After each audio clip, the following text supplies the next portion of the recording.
My name is Tom Long, and I am blessed to be one of the pastors at St. Luke's United Methodist Church in Midland.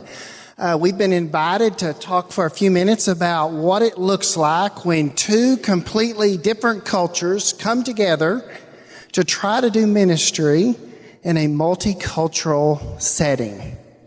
Lots of big words there, and those that know me know I'm a very simple person.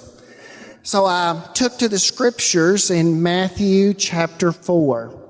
And there's this wonderful passage of scripture that we're all familiar with. I think it's in verse 18. Jesus said, "Come and follow me." We see the images of the disciples dropping nets, leaving their jobs, leaving their families to go and follow Jesus. But do we know they all came from different life experiences, different cultures, to come and to follow Jesus so they could do ministry together in a multicultural environment. A couple of things you need to know about the culture that I come from. I came to ministry very late. I spent 11 years in the banking industry.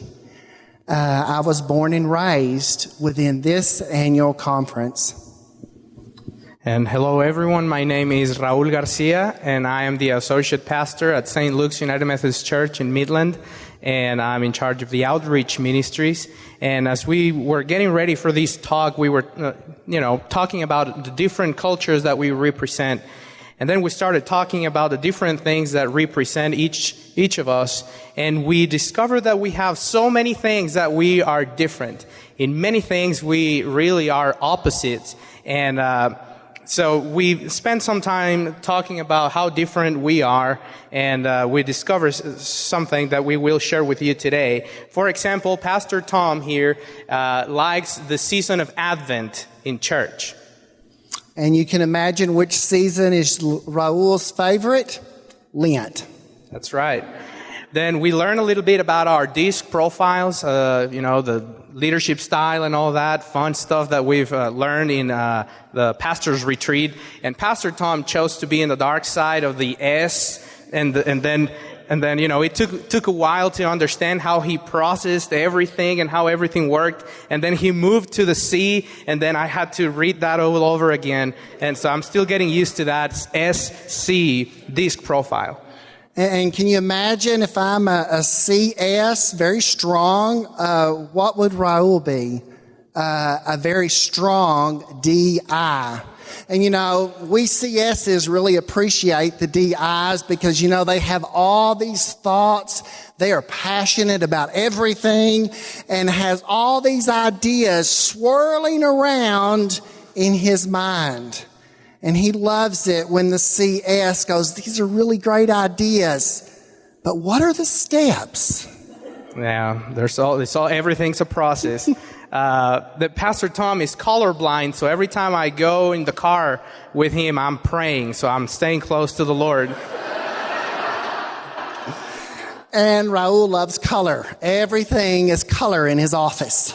Yes, it is. And one other thing is that Pastor Tom likes country music, but like the old country music, slow hymn, I don't know, and I'm getting used to that. It's called classic. Okay, classic country music.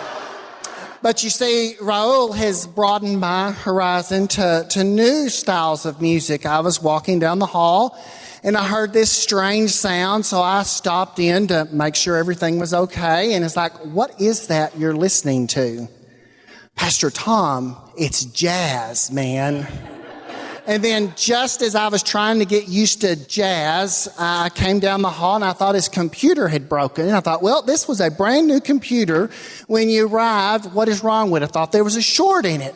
Dropped in, heard all kinds of racket. And it's like, "Is everything okay in here?" And he said, "Oh no, it's just Mexican rap I'm listening to." You got to switch it up a little bit. When Pastor Tom comes to the pulpit and starts preaching, he's very conversational, and he's always with a smile, and it's all really sweet. And a lot of people call him Sweet Tom, and that's the way that he is behind the pulpit. Well, Raul's preaching style is the opposite of mine. He loves to describe it. His preaching is 90% law, 10% grace. We're still trying to figure out what that means. But then Pastor Tom keeps saying all the time that he's old and he moves slow. And, he goes to the gym every morning at 4:30, and he's tried for a year to take me with him, and I've been once, and that was enough. Just trying to keep you young. All right, you've seen many of our differences, and we are as opposite as night and day. But we also have lots of similarities. And so those are the things that we've embraced as well. Both Raul and I, and you can see the pictures that are coming before you, we are very much both family-centered. When we are not at the church in St. Luke's, we are with our families, our kids, and often our families are together. And another thing that we realized we had in common is that when we first came to the church, no one understood any of us because apparently we both have an accent. And people were having a hard time understanding. Yes, and the nice folks of St. Luke said they could understand Raul better than they could understand me. Another thing that we both have in common is that we are both passionate about worship. And in worship planning, we bring all kinds of energy so that folks can experience Christ wherever they are in their journey of faith. And I'm happy to share that we also share that we are both passionate about sharing Christ. Yes, we've embraced our differences. We've recognized our commonalities, and so that leads us to some turning points where we, as we came to get together, appointed, we knew each other a little bit, but what was the turning point that really helped the two cultures come together? One, Raul is in charge of the outreach ministries, but Raul invited me to participate in his ministries. And he not only invited me, he really meant it. He wanted me to be a part of it. And I remember the day that I received the phone call from the district superintendent telling me about this new appointment, and they kept going and what your responsibilities are going to be. And then they said, you're going to be serving alongside Pastor Tom Long. And then I thought, that name sounds familiar. I know the guy. And so, I was with my wife right there, and she Googled everything. And the first picture that came up in the internet was Pastor Tom with a big smile and a bow tie.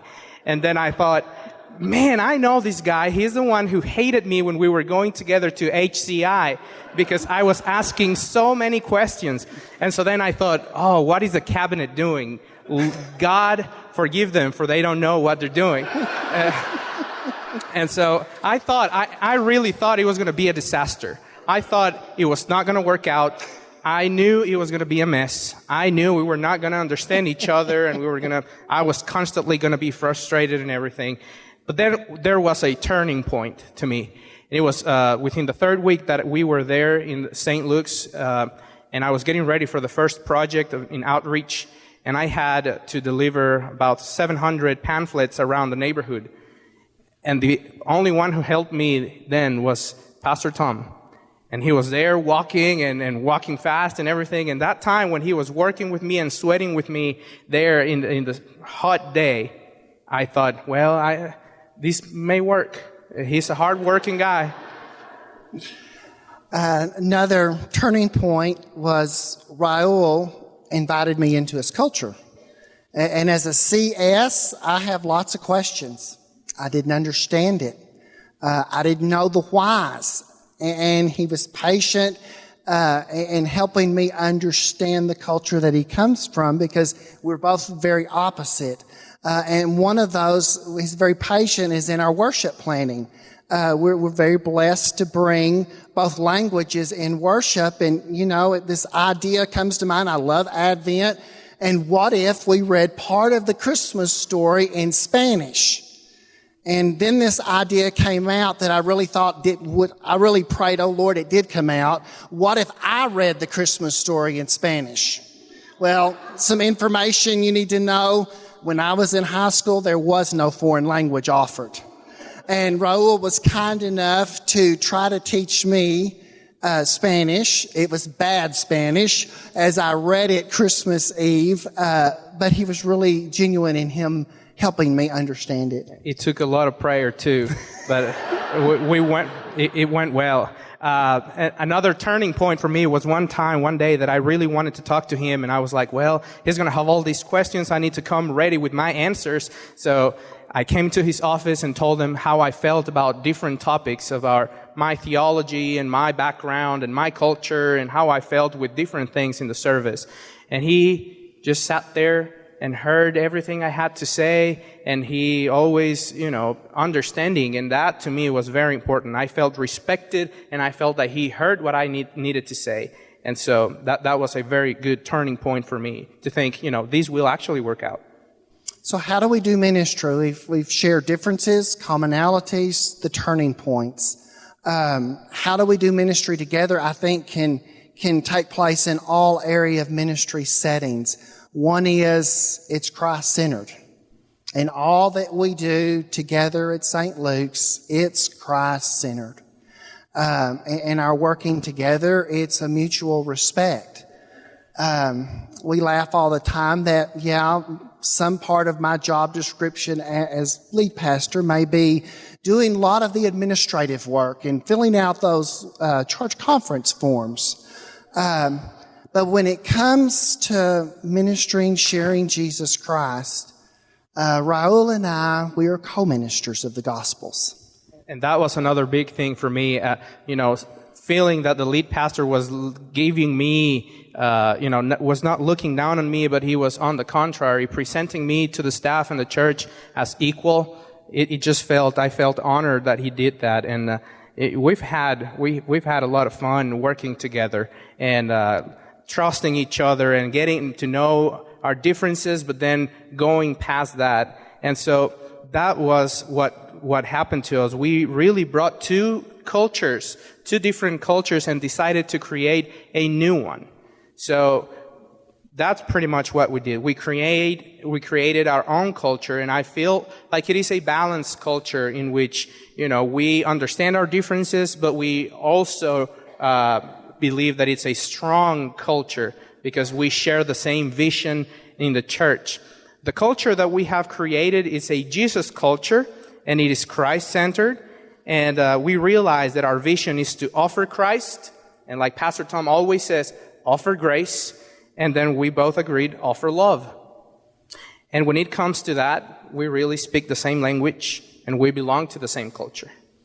And as we conclude what we've tried to share about discipleship, the merging of two cultures, is to encourage all of us to embrace our own life experiences and our own culture, because we all have them and they're important to us. And as we embrace our own culture, shouldn't we embrace the cultures of others?